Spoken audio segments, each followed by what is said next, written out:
someone Android TV. Congratulations to... There you go! Oh, Cheryl Santiago!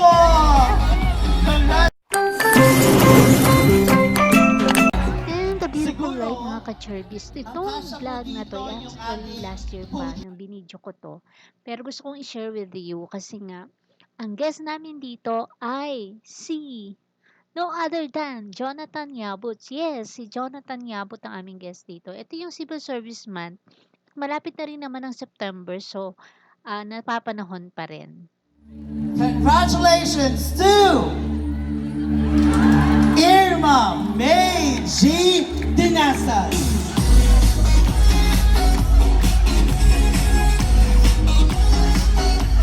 Your very first micro-learning lesson. Scan the QR code, complete the lesson, ace the requirements, and that 1 hour training credit is yours. Ladies and gentlemen, welcome to the future of learning. Register now with the CSE LMS for you. 1 year since we proudly launched the CSE Learning Management System at the 2023 Public Sector HR Symposium. And in just 1 year, we've seen incredible growth. 23,870 total registered users with 11,136 actively participating in our courses. These numbers tell a story of commitment, of progress, and a community eager to learn. But today, we're not just looking back, we're moving forward, boldly and innovatively. The CSE is thrilled to announce that our journey towards the future of learning is reaching an exciting new breakthrough. The CSE Civil Service Institute is taking another significant leap ahead with the introduction of micro-learning, a game changer in how we access knowledge and skills. Through the CSE LMS, we have already opened doors to limitless opportunities, and now we're expanding those possibilities even further. Think of it like this. When you go to a sari-sari store, you don't buy everything on the shelves, di ba? You pick exactly what you need. A sachet of shampoo, a clove of garlic, a bottle of oil. We only get what we really want, what we really need.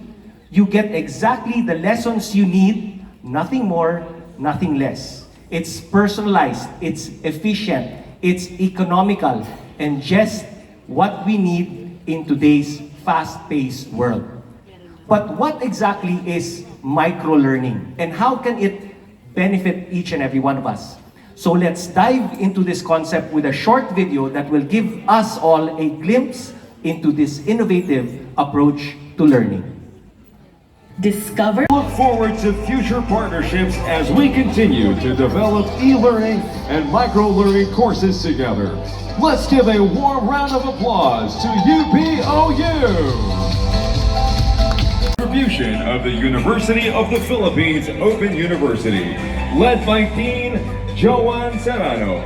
It's the Civil Service Commission of taking the civil service examinations.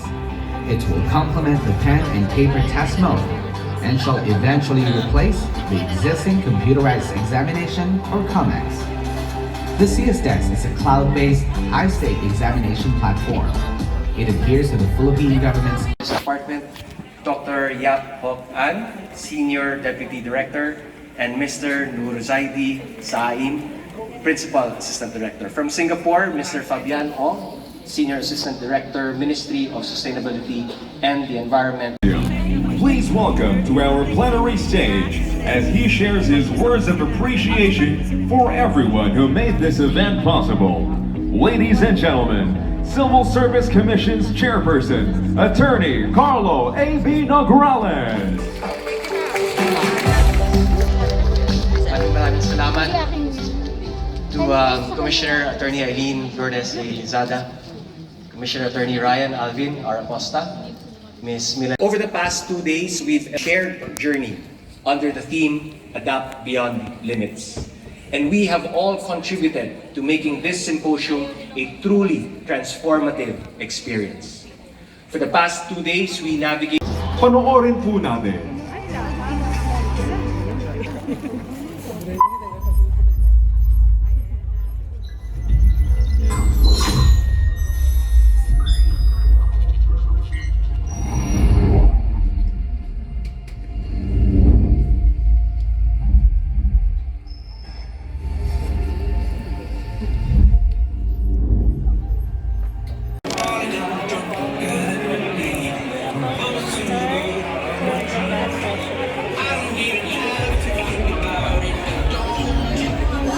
Yan, kakadaan lang sa harap ko ni Jonathan Yabut. So, hindi ko siya nabibigyan. I don't know where he went. Pero kakadaan niya lang sa harap. Ayan, nandito siya. Ayan pala siya. So, ayan, that's Jonathan Yabut. I'm so happy because I was able to take a picture with Jonathan. Yabut is a big fan. Nakakatuwa. I'm so happy. At ito nga yung picture na napakuha ko kanina. I asked for a pictures habang nagbo-book signing siya. And he said yes. Kaya eto, may picture tayo sa kanya. Ayan, nandito na ako because last session na ito. And sobrang pagod na ako. Doon ako sa pinaka-unang. So, dito na lang muna ako.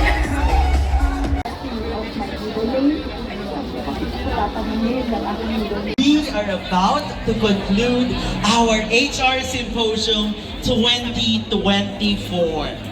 And as everyone set up, how many burgers will you eat?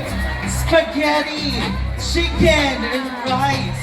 So if you cannot consume everything, doon po siya i-claim ng ating mga items na nawawala. And finally, if you have been an Australia Award Scholars, please proceed to the booth later on.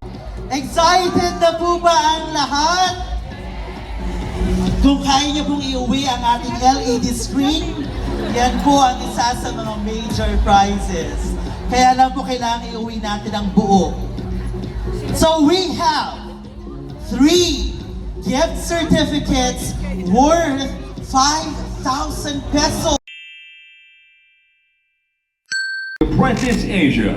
Born and raised in Manila, he is a multi-awarded marketer and HR professional with over 15 years of experience in Southeast Asia.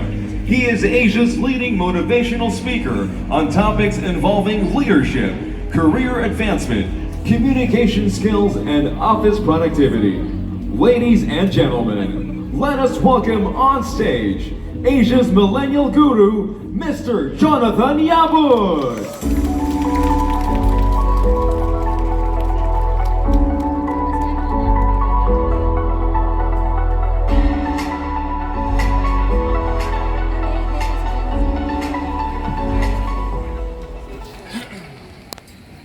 Good afternoon, everyone.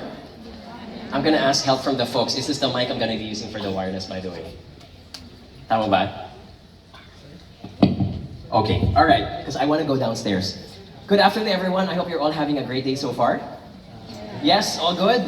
Excited to brave the traffic a few minutes from now. Before I start, I think I need to energize everyone in the room because this is going to be a session about summarizing what happened throughout the 2 days. So can I ask the participants if you could please close your eyes? Alam kong madilim na po, but sige, diliman pa natin. Please close your eyes. And can I ask you now to please pretend that you guys are blind? And as you're doing that, I'm gonna pretend that you guys are also very thirsty. So pretend that you want to ask your seatmate for a glass of water. Can I ask you now to please gesture your seatmate for that glass of water, please? Let's do that. Please gesture. Sige lang po.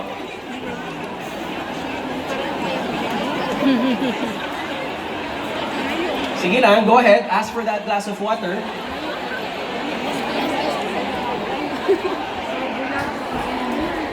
Very good. Now, please open your eyes. By the way, I'm gonna situate myself here sa baba. Because I've been told that the clicker does not work properly, so I'm gonna situate myself here in this area. Now, it's interesting to take note, ladies and gentlemen, that when I asked a while ago for you to do that, meron po tayong dalawang klaseng tao na sumagot. Type 1, some people closed their eyes and then they said this.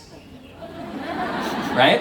Now, type 2, people did the same thing, but they said something. They said something like, tubig please, pahingi ng water. Yes?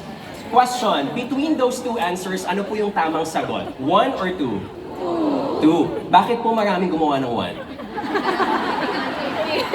Can I just ask that question?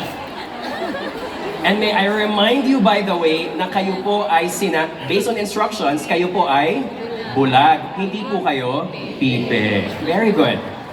I appreciate that. Now, I need to highlight this because this is exactly what leadership is.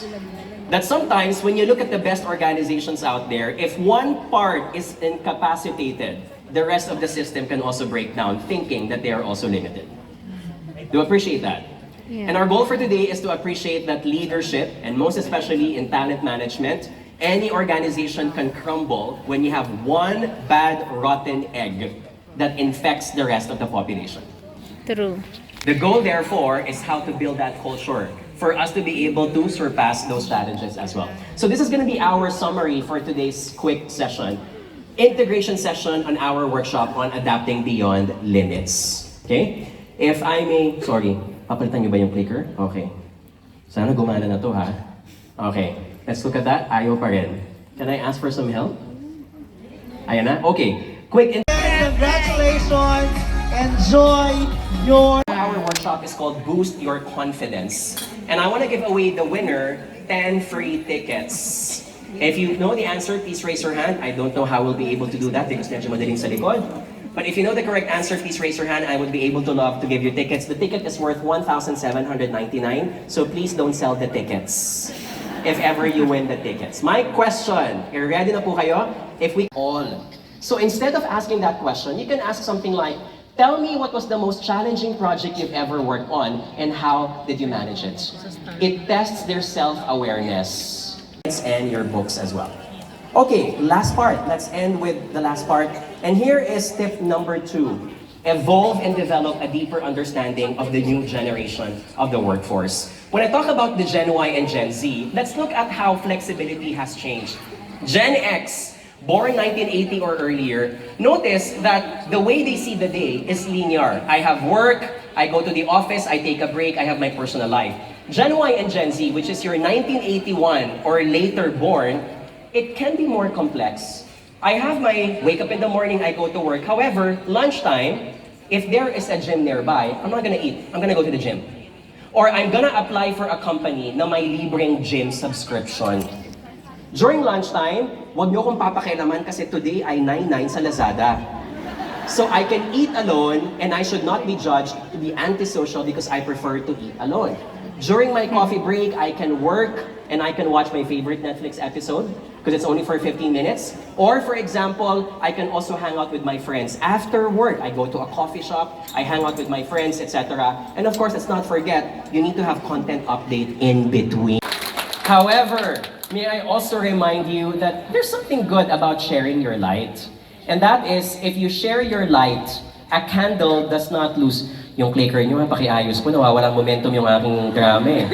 A candle loses nothing by lighting another candle. The next one, okay, kunyari po hindi pa nakikita yung slide. Okay, kunyari surprise tayo lahat. Pakiclick na lang po kasi ayaw na talaga gumana. It's giving up on me. Ayan. The ultimate role of a leader is to make more leaders out of others. Once you become a leader, it's no longer about you. It never is gonna be. You don't put the spotlight on yourself, you put the spotlight on your people. And I promise you this. Guys, bakit 2 hours town hall meeting, natutulog lahat? And that's because they're not auditory learners, they're visual learners. Spend some time making those slides. One more, let's look at this item. Are you familiar with love language? Yeah. Right? And we know that people express their love differently. Some people, insecure kapag walang sinasabi na, bebe ko, good morning. Kailangan sabihin, otherwise, I don't think we're together still. Some people gusto hatid sundo sa office. Right? So we express our love differently, but may I remind you, this applies in the corporate world. Our fellow employees and managers have their own love language. To give an example, by the way, give me them, everything else will follow. Yeah. I wish you all the best. Maraming salamat po and good luck in your endeavors. Philippines and the world, that concludes our 2024 Leaders and HR Symposium, reminding everybody to don't stop believing. Don't stop Everybody,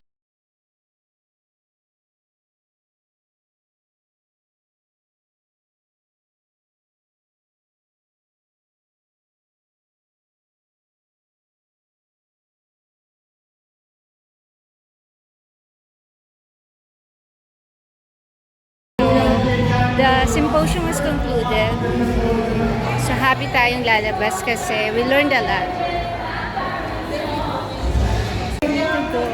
So maraming salamat sa inyo.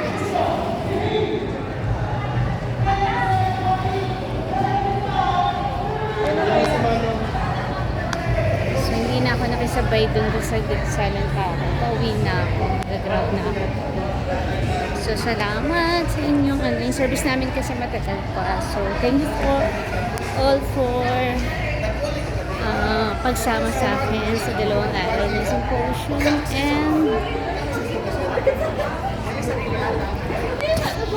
And natapos na po yung dalawang araw ng convention. So, natin symposium. Opo. So, maraming salamat po dun sa kasama sa amin. Naiwan pa sila. Hindi ko pa andun yung service eh. Kausap ko Kuya Jonathan. So, naiwan pa sila. So, maraming salamat. Thank you so much. Maraming salamat po sa inyong pagsama sa akin sa dalawang araw ng symposium na to. At nagpapasalamat po ako sa mga nagsusubscribe, nagko-comment, at talaga pong nilalike yung ating video. Salamat po ng madami.